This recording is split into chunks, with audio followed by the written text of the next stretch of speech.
بسم اللہ الرحمن الرحیم۔ السلام علیکم۔ ہمارا آج کا موضوع ہے حضرت علی کرم اللہ وجہہ کا 64واں خطبہ، جس کا عنوان ہے دنیا سے بیزاری۔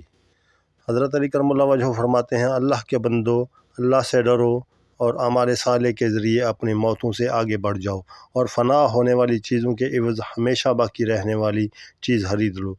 کوچ کرنے کے لیے تیار ہو جاؤ، کیونکہ تمہیں تیزی سے لے جایا جا رہا ہے، اور موت کے لیے مستعد رہو، وہ تمہارے سروں پر منڈلا رہی ہے۔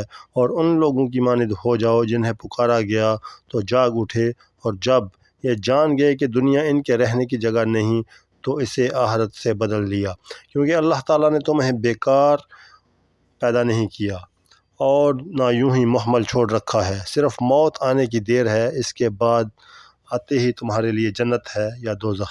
یہ زندگی جسے ہر گزرنے والا لحظہ کم کرتا اور ہر ساعت اس کی عمارت کو گراتی رہتی ہے، اسی قابل ہے کہ اسے کم سمجھا جائے۔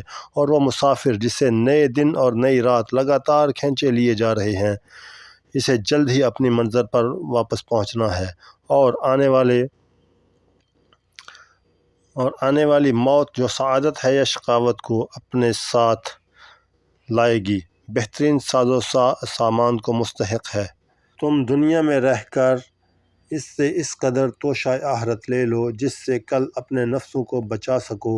اللہ کا بندہ اپنے رب سے ڈرتا ہے، اپنے نفس کو نصیحت کرتا ہے، موت سے پہلے توبہ کرتا ہے، خواہش نفس پر غالب رہتا ہے، اس لیے کہ اس کی موت اس سے اوجھل ہے، امیدیں اسے فریب دیتی رہتی ہیں، شیطان اس پر مسلط ہے جو گناہوں کو اس کے سامنے لاتا ہے کہ وہ ان میں مبتلا رہے، اور توبہ کی امیدیں دلاتا رہتا ہے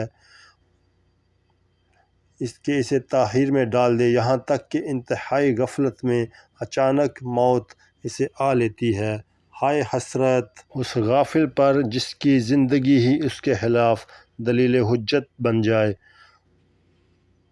اور اس کے بد نصیب دن اسے بدبختی تک پہنچا دے۔ ہم اللہ تعالیٰ سے دعا کرتے ہیں کہ وہ ہمیں اور تمہیں یہ توفیق دے کہ دنیا کی نعمتیں ہمیں سرکش نہ بنا دیں، اور نہ بڑے سے بڑا فائدہ اپنے رب کی فرما برداری میں کمی آنے دے، اور مرنے کے بعد نہ شرمساری ہو اور نہ رنج و غم کا سامنا کرنا پڑے۔ آمین ثم آمین۔ سامعین، اللہ تعالی ہمیں عمل کی توفیق عطا فرمائے، اور حضرت علی کرم اللہ وجہہ کے ان اقوال پر عمل کرنے کی توفیق عطا فرمائے، اور سیدھی راہ پر چلنے کی توفیق عطا فرمائے، اور ہمیں آخرت کی تیاری بھرپور طریقے سے کرنے کی توفیق عطا فرمائے، اور اپنے اولیاء اللہ کی نصیحتوں پر عمل کرنے کی توفیق عطا فرمائے۔ آمین ثم آمین۔ ویڈیو اچھی لگی ہو تو چینل کو سبسکرائب کر دیں، ویڈیو کو لائک کر دیں اور شیئر کر دیں۔